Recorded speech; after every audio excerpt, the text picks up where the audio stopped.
सर्वेभ्यो नमो नमः। आज हम 8वीं कक्षा का जो पहला पाठ है सुभाषितानी, उसका हिंदी अनुवाद करेंगे। और ये सुभाषितानी जो है शब्द, उसका अर्थ है सुंदर वचन। तो अभी तक अगर आपने हमारे चैनल को सब्सक्राइब नहीं किया है तो ज़रूर कर लीजिए, ताकि आने वाली वीडियो आपको टाइम से मिल सके। अभी हम पाठ को शुरू करते हैं। गुणा गुणज्येषु गुणा भवन्ति ते निर्गुणं प्राप्य भवन्ति दोषः सुस्वादु तो यः प्रभवन्ति नद्यः समुद्रम आसाद्य भवन्त्यपेयः। गुणा जो गुण होते हैं वो, गुणज्येषु जो गुणों को जानते हैं, एक तरह से गुणी मनुष्य जो गुण होते हैं वो गुणी मनुष्यों में गुणा भवन्ति गुण होते हैं। कहने का मतलब क्या है कि अगर गुण गुणी आदमी में है, सगुण में है, तो क्या होगा, वो गुण होंगे। अब आगे देखते हैं क्या है। ते निर्गुणम प्राप्य भवन्ति दोषः, ते वे निर्गुणम प्राप्य निर्गुण को प्राप्त होकर के, निर्गुण मतलब जिसमें गुण नहीं है, जो आदमी गुणवान नहीं है, उसमें प्राप्य प्राप्त करके मतलब क्या है, अगर वो गुण जो गुण रहित आदमी है उसमें होंगे तो भवन्ति दोषा, भवन्ति हो जाते हैं, दोषः दोष, वही जो गुण होते हैं वही दोष बन जाते हैं। कहने का मतलब ये है कि गुण अगर गुणवान आदमी में है तो गुण होते हैं, लेकिन अगर वे गुण रहित आदमी में है, निर्गुण आदमी में है, तो वे भी दोष बन जाते हैं। जैसे कि सुस्वादु तो यः प्रभवन्ति नद्यः, नद्यः नदियाँ, सुस्वादु तो यः स्वादिष्ट जल के साथ, प्रभवन्ति उत्पन्न होती हैं। सुस्वादु तो यः, स्वादु मतलब होता है स्वादिष्ट, तो यः होता है पानी। नदियाँ जो होती हैं वो स्वादिष्ट जल वाली उत्पन्न होती हैं। जब वो निकलती हैं तो वो कैसी होती हैं, वो स्वादिष्ट जल वाली होती हैं। लेकिन समुद्रम आसाद्य भवन्त्यपेय, समुद्रम समुद्र को आसाद्य प्राप्त करके भवन्ति हो जाती हैं अपेय, अपेय जो पीने योग्य नहीं है, अपेय पीने योग्य जो नहीं है।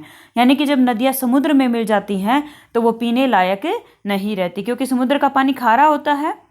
कहने का मतलब ये है कि अगर गुण गुणवान आदमी में है तो गुण है, अगर वो निर्गुण में चले जाएंगे तो वो गुण नहीं रहेंगे, दोष हो जाएंगे।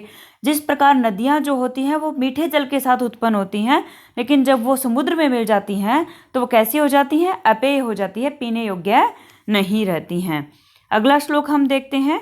साहित्य संगीत कला विहीन है, साक्षात पशु पुच्छ विषाणहीन है, तृणम न खादन अपि जीवमान है, तद्भागदेयम परमम पशूनाम। साहित्य संगीत कला विहीन है, साहित्य क्या होता है, जो लिटरेचर है, जो हमारा लिखित में जो हमारे ग्रंथ वगैरह है वो।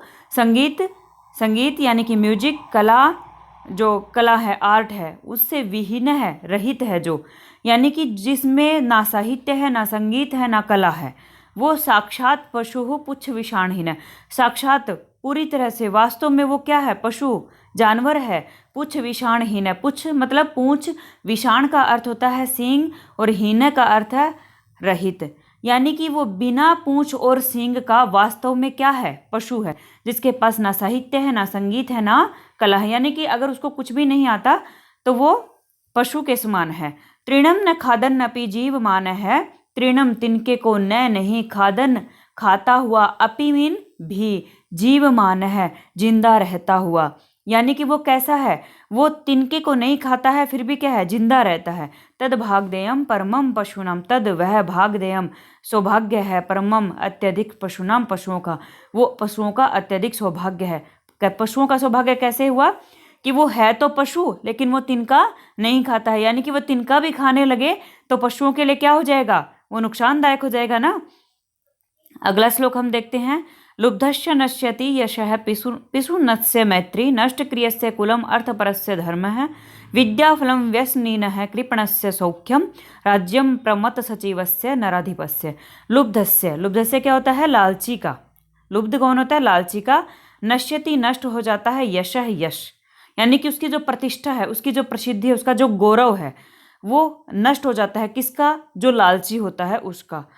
पिशुनस्य मैत्री, पिशुन, पिशुन कौन होता है, जो चुगलखोर होता है, चुगलखोर की मैत्री दोस्ती खत्म हो जाती है, यानी कि जो चुगली करता फिरेगा उसकी दोस्ती नष्ट हो जाएगी।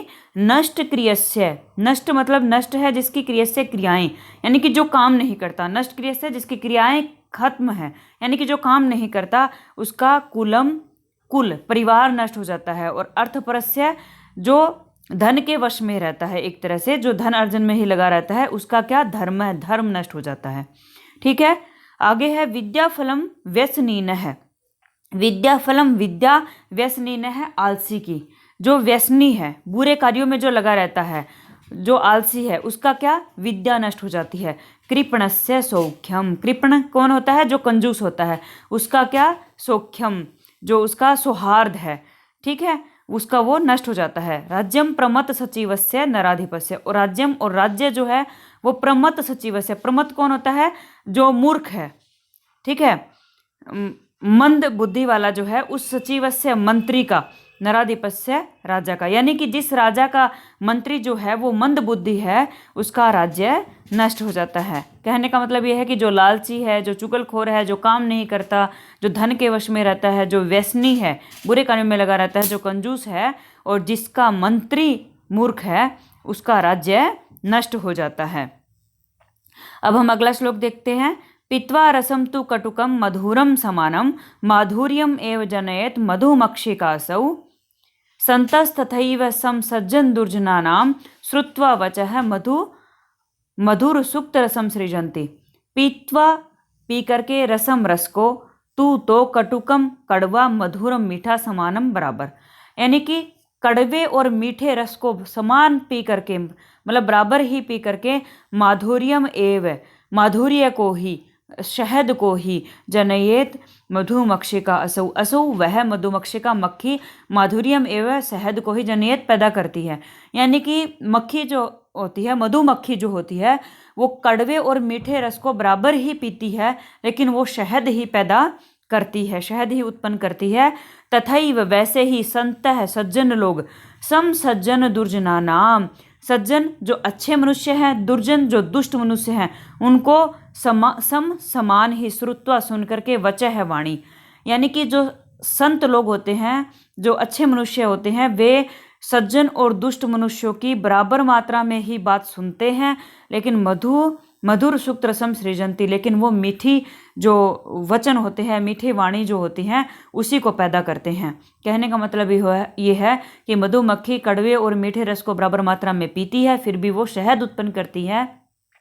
वैसे ही जो सज्जन मनुष्य होते हैं, वो अच्छे और बुरे लोगों की वाणी को बराबर ही सुनते हैं, लेकिन हमेशा मीठी वाणी ही उत्पन्न करते हैं। अगला श्लोक हम देखते हैं। विहाय पौरुषम यो हि दैवम एव अवलंबते प्रासाद सिंहवत तस्य मूर्धनि तिष्ठन्ति वायसः। विहाय, छोड़ करके, पौरुषम, पौरुषता को, मेहनत को, पुरुषार्थ को छोड़ करके, यह जो, ही निश्चय ही, दैवम भाग्य को, एव ही अवलंबते आश्रय लेता है। ठीक है, जो पुरुषार्थ को छोड़ करके, जो मेहनत को छोड़ करके भाग्य का ही सहारा लेता है। प्रासाद सिंहवत, प्रासाद मतलब महल के, सिंहवत शेर की तरह, महल के शेर की तरह, तस्य उसके मूर्धनि सिर पर, तिष्ठन्ति रहते हैं, वायसः कौवे, उसी प्रकार जिस प्रकार महल में जो शेर होता है, कहने का मतलब महल में शेर की जो मूर्ति एक तरह से लगा देते हैं, उसकी यहाँ पे बात हो रही है।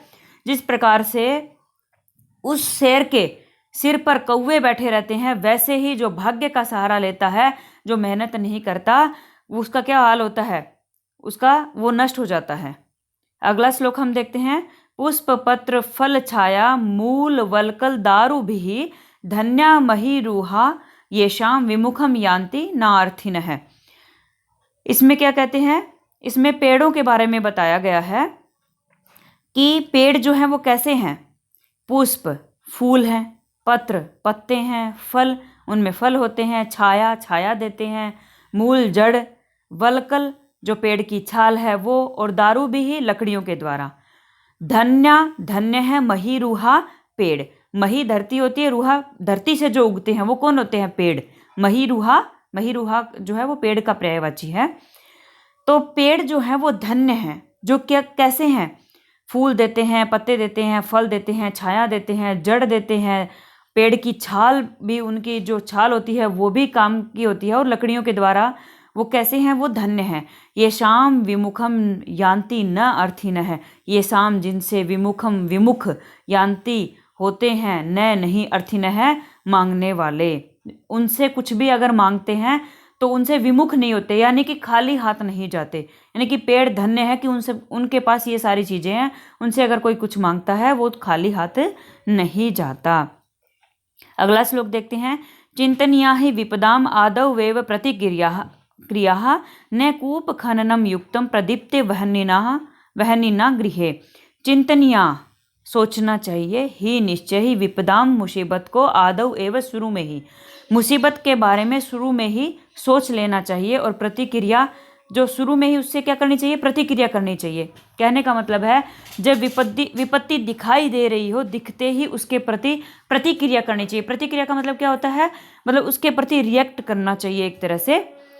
न कूप खननम, न नहीं कूप खननम, कूप कुआ, खननम खोदना, कुएं का खोदना, युक्तम सही है, कुएं का खोदना सही नहीं है, प्रदीप्ते जलने पर, वहनिना अग्नि से, गृह घर के, अगर घर अग्नि से जल ही जाता है तो फिर कुएं खोदने का क्या फायदा। कहने का मतलब है जब विपत्ति शुरू में दिखाई दे तभी प्रतिक्रिया उसके प्रति करनी चाहिए, क्योंकि अगर घर अग्नि में जल जाए तो उसके बाद कुआं खोदने का कोई फायदा नहीं। इस प्रकार हमने जो 8वीं कक्षा का पहला पाठ था उसका हिंदी अनुवाद किया। अगर आपको हमारी वीडियो पसंद आए तो लाइक, शेयर और सब्सक्राइब कीजिए, और इससे संबंधित जो भी सुझाव है वो आप हमारे कमेंट बॉक्स में लिख सकते हैं। धन्यवाद।